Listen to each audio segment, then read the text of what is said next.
Welcome back to the Chasing Tone podcast. Today we talk about some upcoming gear events coming on, like Gearfest and Summer NAMM. And we also talk about the best budget amps, perhaps for a good pedal platform.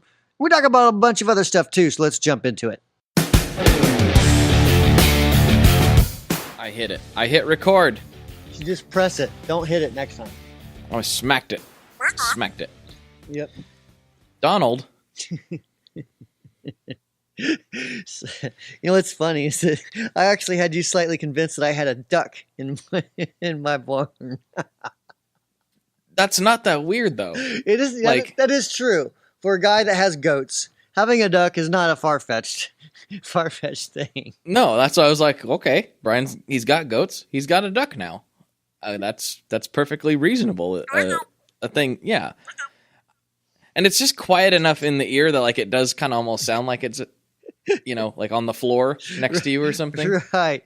Like it's sitting on my lap and I'm just petting the back of his, mane or whatever you would call that on a duck. I don't know. Ducks do feel nice. You ever pet a duck? I've never petted a duck. No. Oh, they're quite nice. I could see it if a duck would chill. Like I could definitely, instead of having a lap dog, I could have a lap duck. I had a duck chase me trying to bite me once. Does that count? That sounds like a duck that needs to speak to its therapist. Apparently, if you get too close to their babies, they don't like it. Well, yeah. Had that same interaction with a bear once, but we won't go there. Yeah. Let's just say it was interesting. You ever seen The Revenant?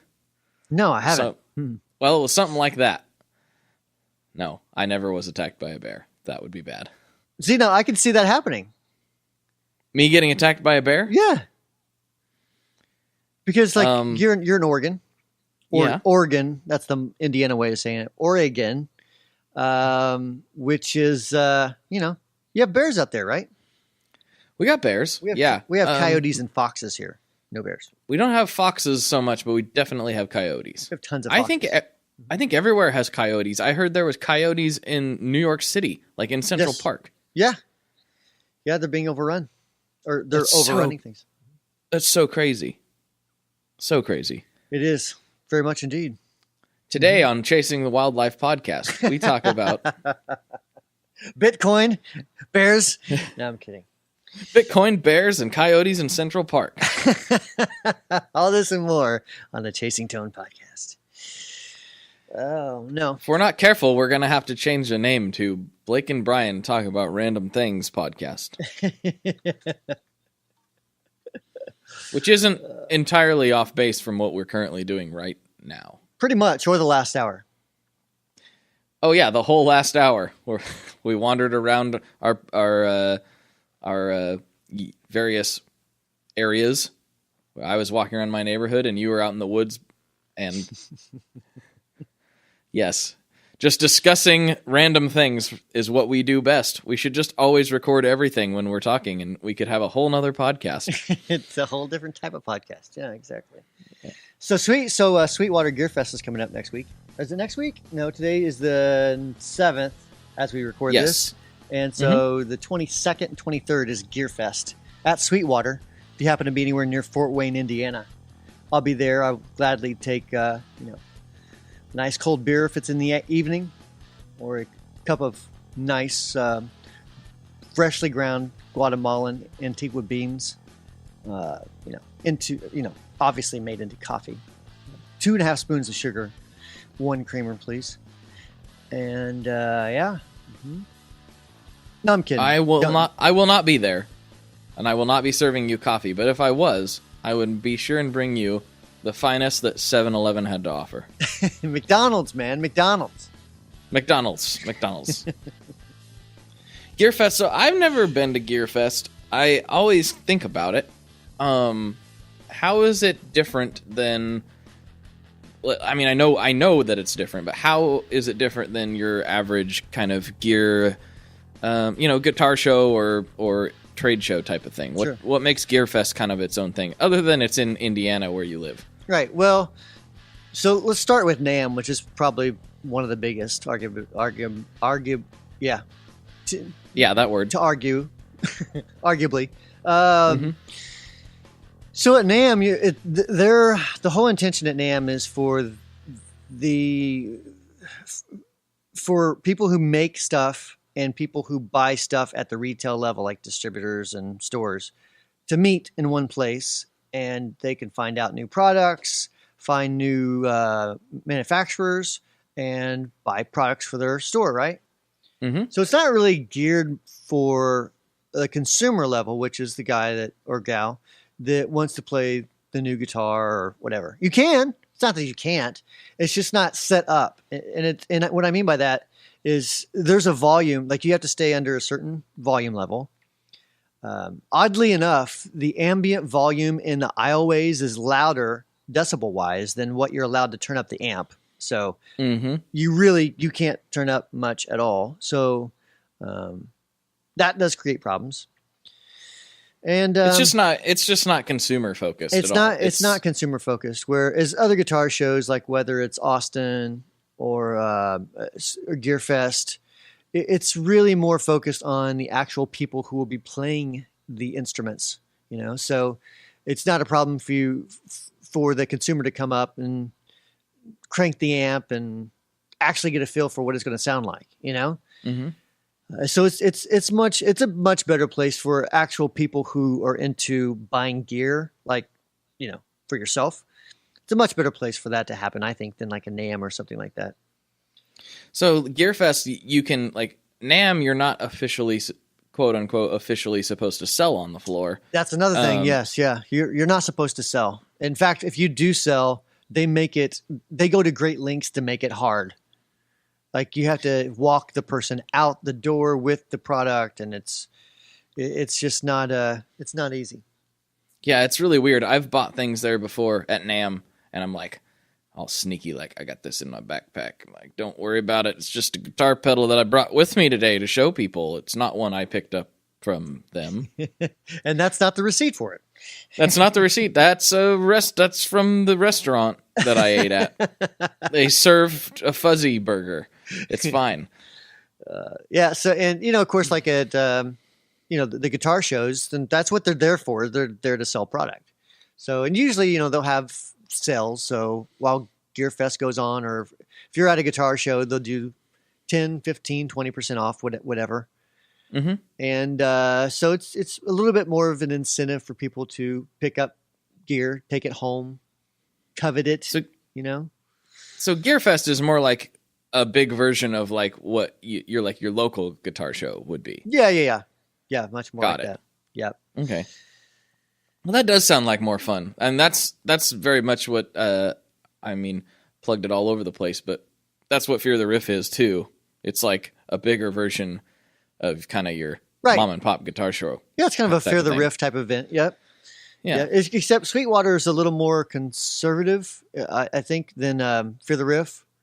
So there's another. What I mean by that is like they ask manufacturers to, for example, wear khaki pants and a button-up polo shirt. Oh, really? Yeah. And I won't mention the name, but a well-known pedal company contacted me this week, and because it's their first year doing Gearfest, and they're like, "What is this? Is this real?" And I'm like, "Dude, like." No one pays attention to that rule. I said, they're lucky this hillbilly wears a shirt when I go there. Because it's hot. It is really hot there. You're on blacktop and it's 90 degrees. So it's, they're lucky I'm not stripped down to the bikini underwear with, sitting in a lounge chair with a cooler full of beer going, just play this stuff, whatever you want. I'll be over here chilling. Yeah, that's right. Let me know. Bring your credit card over if you want something. I wonder what would happen if I actually did bring it like a lawn chair, had a little umbrella in there, like a tiki umbrella, over the lawn chair, playing a little Bob Marley music in the background, just chilling, Wonder if that would fly. I mean, why not? I'm okay with it. It'd probably go over fine at Fear the Riff. That's true. I don't think so at Gearfest, though. I don't think anyone would be able to hear your Bob Marley music at Fear the Riff, but that's okay. It's it's a little bit of a louder environment than I think what people are accustomed to. Yeah, and that's inside, right? For the Rift was inside, I think. Yeah, it's inside. So where Gearfest is out, you're outside in their gigantic parking lot. And you're in tent, like there's tents for not like each manufacturer, but like let's say they'll have 4 or 5, well, maybe more than that. Let's say 10 companies, effects related, all bunched together for the most part. Got it. And then like all the synth stuff will be in a different tent. All the DJ stuff is in a different tent. So it's kind of separated out a bit, but it's, I don't know, it's a lot of fun. It's because you get to, I've talked about this before where you actually get to talk to the people that are playing your gear, rather than, and nothing, obviously nothing derogatory towards buyers or anything, but it's a little different in having a gear conversation with a buyer. Because they're interested in margins and, marketing ideas and stuff like that. And not many of them ask about, so it's a Marshall flavored pedal. Well, which Marshall did you use when you were coming up with it? What output tubes were in right? It, They're more like, all right, you got a dirt box. How much money can we squeeze out of this? Right. It's a little more focused that way, yeah. Mm-hmm. So it's fun though. I mean, it's so it's Gearfest, 22nd, 23rd, and then I'm home for like a day, and then I'm at Nashville NAMM for like a week. Yeah, man, I'm so a little bit torn. I'm gonna be in Nashville, I don't have a hard date nailed down yet, but it looks like just after NAMM, which is a bummer. But it's just circumstances dictate that's what's got to happen. I've never been to Summer NAMM, and you haven't. I was thinking you were last year. Cardboard Me was. Oh, that's right. That's right. Well, you've been to Winter NAMM though. Winter NAMM is much bigger, probably 10 to 15 times bigger than Summer NAMM. Yeah, I've been to Winter NAMM 3 times now, and I've never made it to Summer. Although I love Nashville so much. Yeah, I would call Nashville NAMM the funner one for me to go to personally. One of my favorite things to do there is, you're right there off the strip, right off of Broadway, which is where all the tourist bars are, and there's a lot of great musicians playing in those bars, and so it's fun to go up there and sit in with, especially, I mean, I know some of the guys that play in those bands, so it's fun to go up there and just sit in for a few songs and hang out and, I don't know, soak it up, I guess. For sure. So, sure. And playing a bar in Nashville is a lot different than playing a bar in Franklin, Indiana. Pretty much anywhere else. Yeah. I mean, it's a bar in Nashville along Broadway is packed full. I mean, like elbow to elbow, and it's literally like a mini concert, and it's when you go to the local VFW in Whiteland, Indiana, it's not like that. There's about 5 people you're playing to, and one of them's the waitress, and the other one's the cook. So I think we've talked about this before, and I don't know if this has to do with, I don't think it has to do with getting older, because I've always kind of felt this way.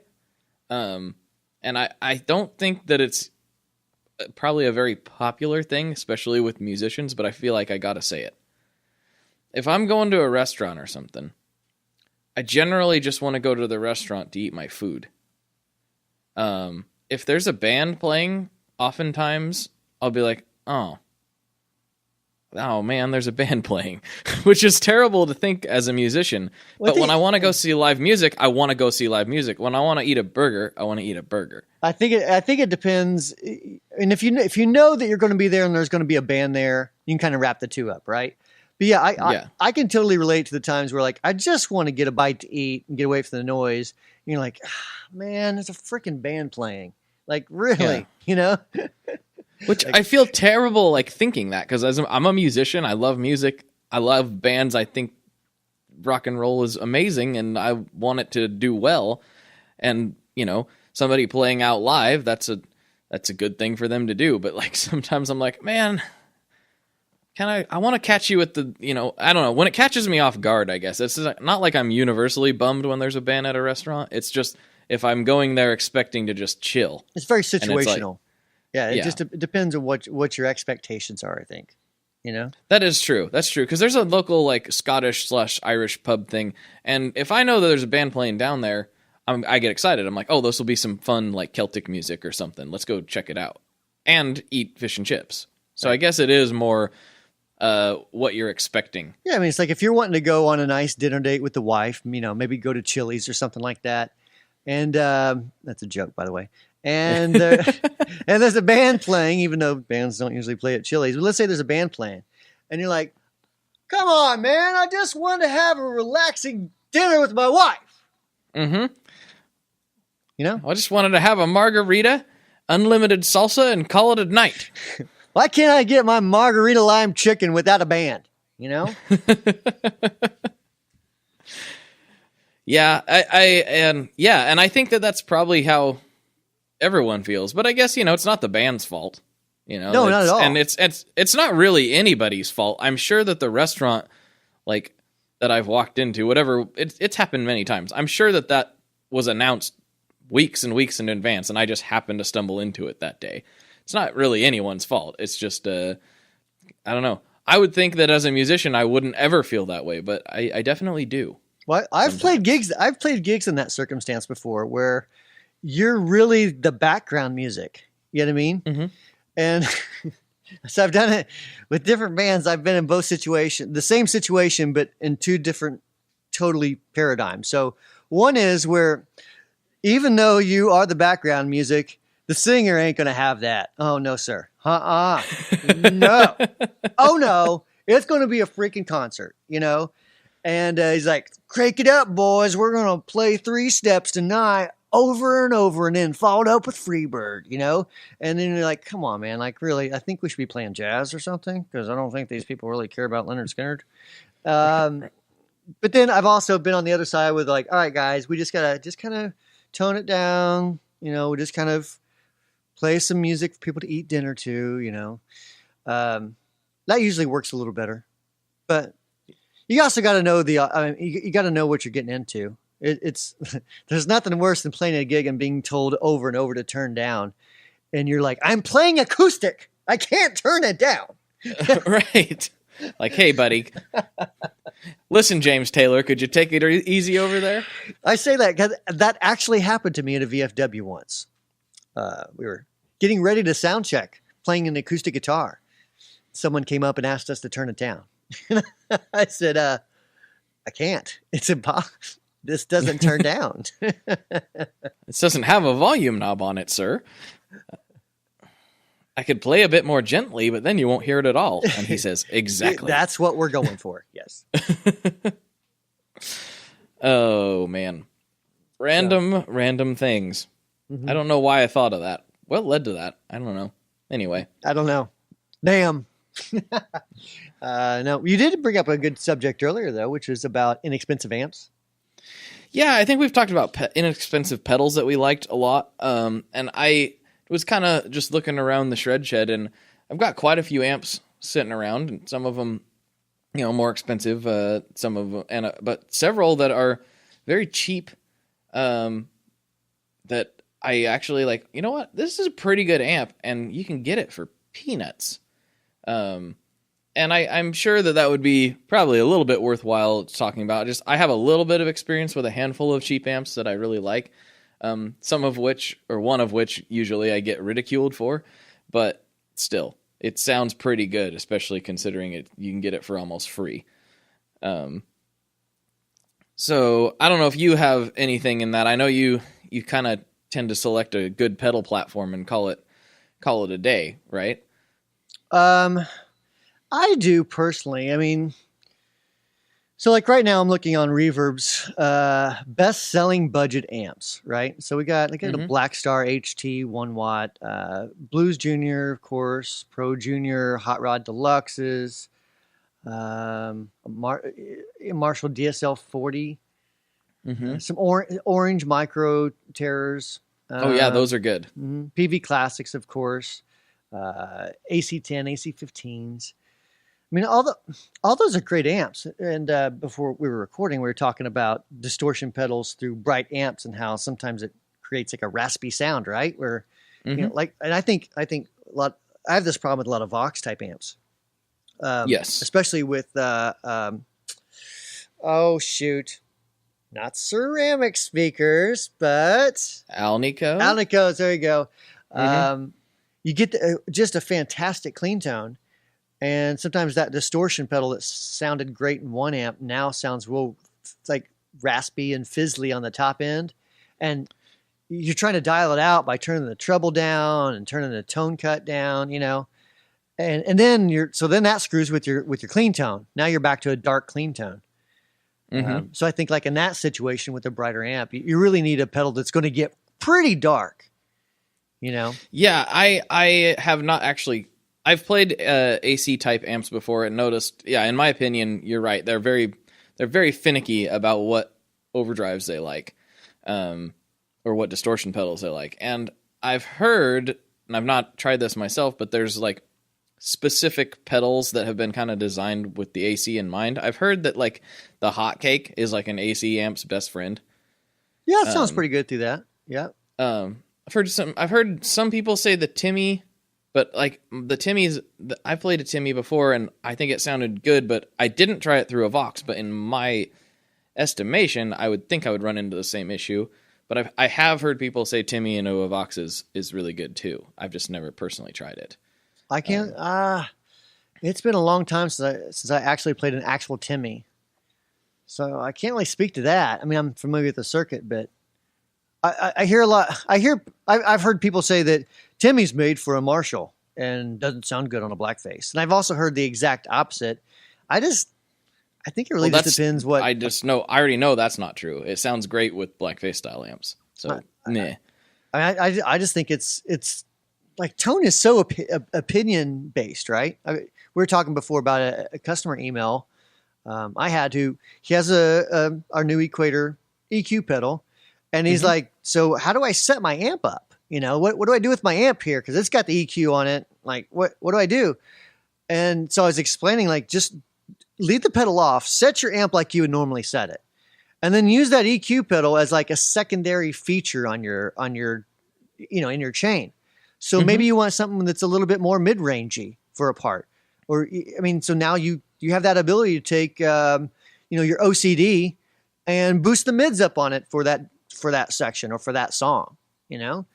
Or cut if it's let's say it's a Klon or a Tube Screamer that's pretty mid-rangey. Now you can cut that out if you want for a part for a totally different sound, just using an EQ pedal. So it's not like one replaces the other, which I think was kind of confusing them. I think the fact that there was two different EQs was kind of throwing them for a loop. It's almost like, you should almost use it as borderline, like almost a different amp. Yes. Like, oh, I really want to punch through on this part. If you mess with it for a little while and then hit the EQ pedal, and it will just radically, they're kind of boring, but they're radically powerful. You know what I mean? Like, it's like no one gets excited about an EQ, but when you actually mess with one and see what you can do with it, it's like, oh wow, this can change everything drastically. Yeah. It's super handy. It's just not sexy. Exactly. Kind of like a tuner. Yes. I can't even tell you. I think I've discussed this before. How many pedals I bought before I finally broke down and got a tuner? Really? I had a bunch of fuzz pedals, and Leon was like, "You gotta get a tuner." I'm like, I got this headstock one; it'll be fine. And then I finally got a tuner pedal, and was like, "Well, yeah, you're right. This was really stupid of me to not have one for so long." But they weren't exciting, They're not. But I am so picky about being in tune. Like I'm fanatical about it, to the point of, and we've mentioned this before. If there's an opportunity and I'm playing on stage and there's an opportunity to tune, I will tune. Let's say it's the middle of a song and there's no guitar, and I'm like, time to tune. I'm tuning. Yeah, that's right. Because you love those fancy strobe tuners that I don't like. Oh, I love the strobe. In fact, I don't like anything that's not a strobe tuner, because like the Boss TU2s or TU3s or whatever, super handy. No, don't get me wrong. I'm not saying they suck. I'm not saying that. I'm saying, me personally, I like the accuracy of the strobe tuner it just feels like I can get a little closer to perfect, even though you're never going to get perfect with a guitar made out of wood and, math. Being played by a sweaty person. Right. Yeah. And bending the crap out of the strings and all that stuff. And the tension on it's just, you're not ever going to get perfect. Yeah. And I forget, it might've been Frank Falbo or someone was breaking it down on one of these podcasts, I think, about how you're never really going to get perfectly in tune just because of everything going on with the instrument. Totally. And it was disappointing to me. I was kind of depressed. I'm like, but I like perfectionism when it comes to tuning. So I don't know, that and capos, man. I've seen I've seen people that have a capo on, and they'll tune it with the capo on, and maybe the capo is like a little bit crooked, and so when they pull that off, then it's completely out of tune. And I'm like, it's just stuff like that makes my ears go nuts. I'm like, can't you hear the B string? It's slightly flat. It's killing me. So I don't know. That's just one of my weird things about me, I guess.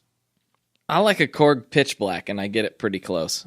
I like the Korgs, yeah. In fact, I think I put those on our show boards just because they're so easy to use. I put strobe tuners before. I did one year. I put them on the show boards, and it was confusing some people for sure. They're like, "Whoa, yeah, what's going on here?" They're definitely more difficult to use, but not too bad once you get used to it. It's just if you've never used one before, you're like, "Why is everything spinning?" Yes, that's not what we were going to talk about. Tuners. No, we were talking about inexpensive amps. Yeah, we were. Yeah, look at us go on topic. Anyway, why would we ever stay on topic? That makes no sense whatsoever. Yeah, it's not going to happen. But yeah, you were listing those on Reverb. I got some that are even cheaper in the arsenal. That I really like. I'll go from. They're all stacked over here in the corner, so I'll just go from top to bottom here. One is that I like quite a bit, especially considering I got it for like the price of a pedal. I think it was on sale at Guitar Center. Was the Fender Bassbreaker 7, this little 7-water they have. Mm-hmm. I mostly bought it because it was cheap, but it's actually not a bad amp. Definitely for the price, the Bassbreaker series is worth looking at. Yeah, I don't know if you've messed with those at all. I've played them in stores and stuff. I've never bought one myself, but I always thought they sounded good. Yeah, they're just a little bit different flavor of Fender. I think they're supposed to be edging into the Marshall territory, but they don't sound like a Marshall to me. They don't really seem Marshall-y to me. Yeah, it's more like a deeper voiced Fender sound to my ears. That's a good way to put it. Yeah. So those are pretty good. And then under mine, now granted mine's been modified by Mr. Benson over at Benson Amps. But even the ones that I've played that weren't modified sounded pretty good. And if you can scoop these up for between $200, $300, somewhere in that ballpark, the PV Windsor. Do you remember that thing? Yeah, it's kind of like a souped up Classic 50, right? It's like I don't remember what the Classic 50 sounds like. I don't think that's this. This is like a Marshall, basically. Well, which is so yeah. The Classic 50 Dirt channel is kind of Marshall-y. Is it? Yeah. This is very much a Marshall. That's pretty much what it is. So like kind of a JCM 800-ish type vibe. I think is what they were going for. I don't know if that's entirely accurate as far as what the circuit is, but that's kind of what it sounds like. Well, there's only one way to find out. Let's see if we can find that schematic, Oh, yeah, you pull that up. You tell me. But mine's been modded a little bit, and I tell you, it sounds absolutely fantastic. Easily best bang for the buck amp I own. It sounds really, really good. Huh. The only downside to it is it's huge. Like the head shell itself is way bigger than it needs to cut about like 2.5, 3 inches off the top of it. It's just super giant for some reason. Yeah, it's kind of 800-ish without no clipping diodes or anything in it. Doesn't look like so. Yeah, it's pretty 800-ish, I would say. Okay, that my ears weren't deceiving me. That's what I thought was going on. Well, I think what it is all the 470K, 47 picofarad high pass filtering, all that's going on. I think that's probably what you're hearing. There's several stages of that. Okay. What?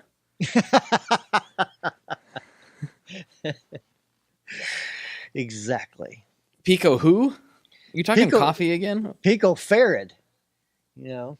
Who's that? Ferret? Ferret's an animal. Pico Ferret. It sounds like Pico Ferret. That sounds like a Latin American pop star. I don't know. It's Johnny Picofarad performing his new hit song. Yeah. All the filters. That was super nerdy. And then, okay, so that one's a good bang for the buck if you guys can find that on the used market. They're usually very inexpensive, and they sound really good for the money. I've heard varying reports on the actual reliability of the thing at the end of the day, but, for $200, how can you go wrong, basically? Yeah, I don't have any experience in that area with them. Then at the bottom is one that we've talked about many times, actually. Is my very first amplifier, and this is the one I get a lot of grief for, because people don't like the word crate. They tend to not like that when it comes to amplifiers. But it's the Crate XTR 120R solid state amp. And I've thought about getting rid of it several times over the years because I don't use it very much, but every time I plug in, especially on the clean channel with some good dirt pedals, it's like, this amp sounds pretty good. And it's served me well for years and years. It's like, I might get $50 out of the thing. It's just not worth getting rid of, right? And it sounds like if I had somebody that was starting out the way I was, I would 100% recommend the XT120R because, like I said, you can probably scoop those things up for nothing these days. I recall those, I believe. I don't have one of those. I have a Crate VC18. Which one's that? It is. It's like a little blonde thing. That a VC30, I think, which is pretty cool too, and a VC50 that I used to like that one a lot, actually, as I recall. Are those little tweed ones I used to make? Or it's kind of it's not really truly tweed. It's more like blonde. Okay, I think I know what you're talking about. Those are tube amps, though, right? They're tube, yeah.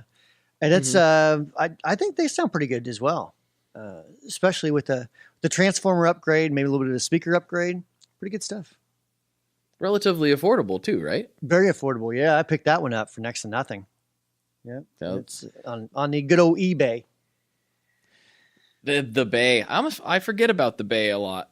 I always think about Reverb, and I ignore the fact that eBay is still a place that sells stuff. I find there's an arbitrage there. Not to segment into the business portion of the podcast, but there's an arbitrage there where you can buy things cheaper on eBay and flip them for more on Reverb. I believe that because Reverb's like easier to use for most most people. They got a good app and everything works pretty smoothly. Right. eBay's clunky still. It's still like 2006 for eBay. Exactly. So I could totally see that. Or maybe less than.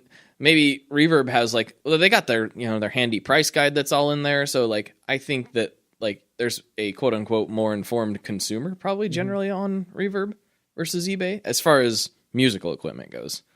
Could be. It seems like I find more oddball stuff on eBay. So if I'm looking for something like this Vintage Club, or I think I forget if this is the actual Vintage Club or just VC. Anyways, this particular amp, I couldn't find one on Reverb inexpensively. But I found several on eBay that were fairly inexpensive, and I don't know. I can always find a lot of weird stuff. Like if I'm always looking for some pedal that I had 30 years ago, I usually go to eBay because someone selling from an estate sale or something. And it just seems like I can always find the weirdest stuff there. there's a hot tip for you. If you want weird, go to the Bay. Mm-hmm. Yep. The Bay. Let's see. I had one more amp I wanted to talk about, which it's covered up. I can't see it over there. Oh, yeah. My first tube amp. These are not as cheap as the ones I was just talking about. Like, most of the ones I was just talking about are no more than $300. Those three that I mentioned. The crate is probably like $50. Right. It costs you more to ship it than you get in selling it. Yeah. Exactly. But the one I got it's one of the very last hand wired Fender amps before they switched over to PCBs. Mm-hmm. And it is the Fender 75 head. Do you remember those things? Yes, I do. I had one. Yeah. Mm-hmm. Now it's got red knobs, right? No, that's the Evil Twin. The Evil Twin has it too, but the one I'm thinking of the M80. I think. Oh, the M80. That's right. Sorry. This is just before that. Okay.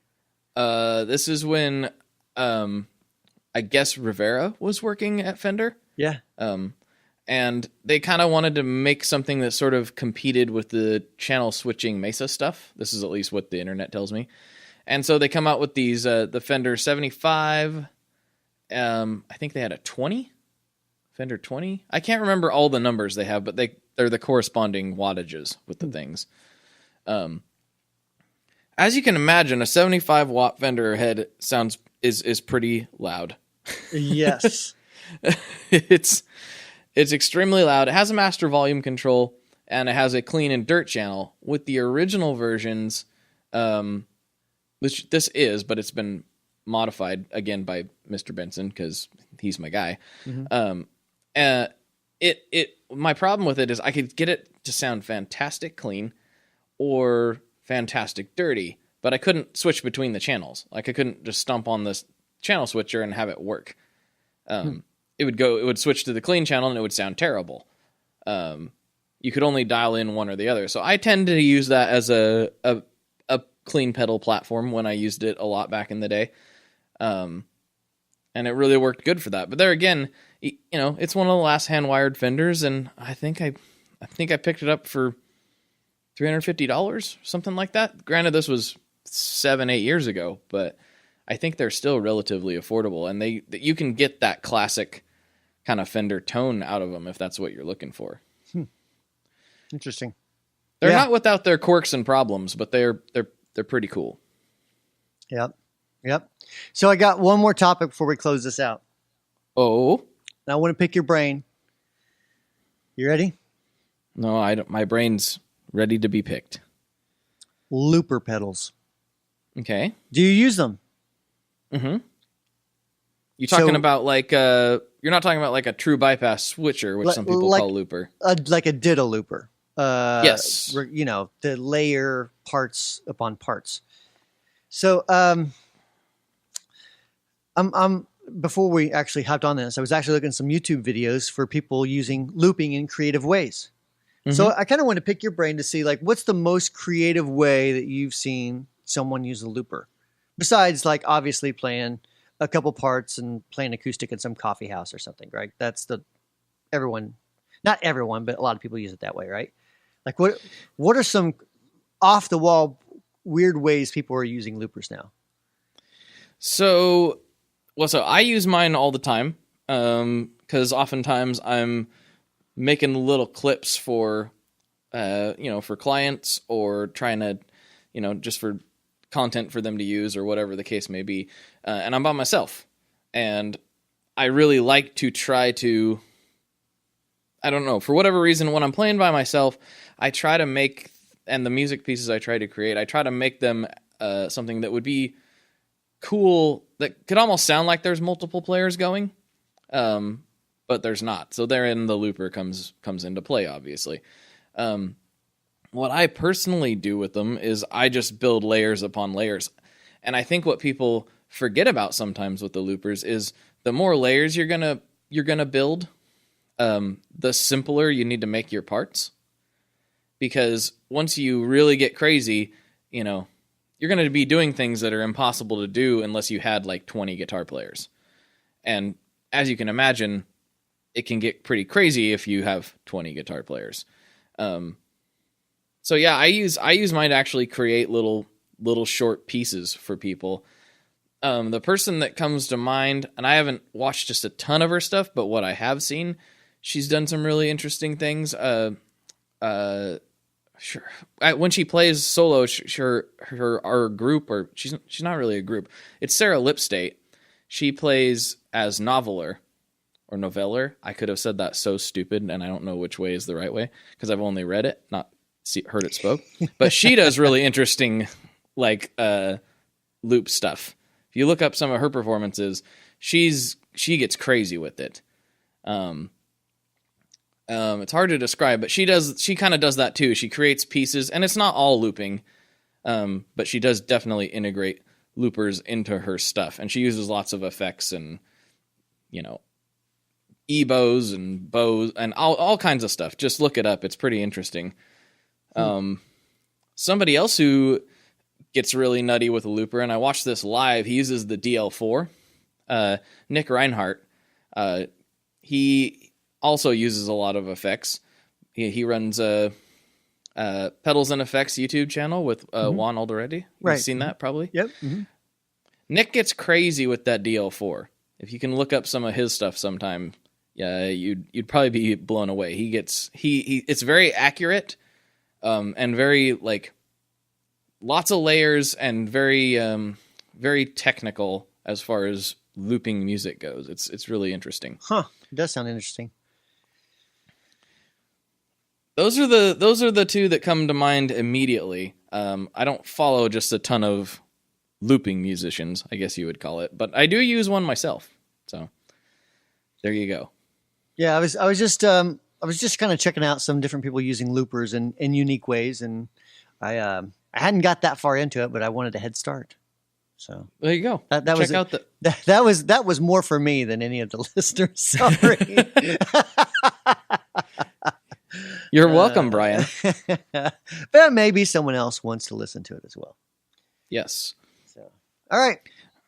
Oh, and I guess if you're asking, which you didn't, but I keep it pretty simple. I use the Digitech Jam Man Express. The Jam Man? I use the Ditto. Use the Ditto. Why no Ditto for you, Dudo? You want to know the truth? Yes. This is going to be really funny. That's not funny. This is really funny because of the situation. It's coming. Okay. Yeah, it's coming. You're going to like this. Because way back in the day, and I still remember where I was sitting in the parking lot of this diner, waiting to eat lunch with my mother. Probably about, I can't remember. Right around the time the Velvet Fuzz came out, whenever that was. Okay, a couple years ago. Because I was trying to get a Velvet Fuzz, and I was trying to wheel and deal with various online retailers. And come to find out, that Wampler guy is just pretty sticky about letting people discount his pedals. As young Blake found out. But I really wanted that Velvet Fuzz, and I also really wanted a looper. So I called up Sweetwater, my guy at Sweetwater, and I said, hey, I'm looking to get this and this. I've been calling around trying to find the best deal. These are the two I want these. I think it was a Ditto at the time. And he says, Mr. Sweetwater man says, well, I'll tell you what, we can't discount any of the Wampler stuff, but we can do you a pretty sweet discount on this Jam Man Express. And it was like significant enough that it made me bite the deal. So that's when I bought my my Velvet Fuzz and my looper at the same time. Huh. So not ever dreaming that I would be one day talking to Brian on a podcast all the time. This was just early gear nerd days for me. And it was completely underwhelming whenever that happened, wasn't it? No, I still have that pedal. I still play it all the time. I still love it. So, there. All right. Well, that's a good place to wrap it up. Okay. Talk to you next week, Brian. Talk to you next week. So thank you for listening to the Chasing Tone podcast. I really appreciate it. Hope you all enjoy it. If you have any comments or questions, make sure you email podcast@wamplerpedals.com. If you do like the podcast, we would love it if you could leave us a review on iTunes. That helps us stay up there in the search results. So if you like it, just leave a little comment, a couple stars on there. Really appreciate that. So thanks for listening. We'll talk to you next week.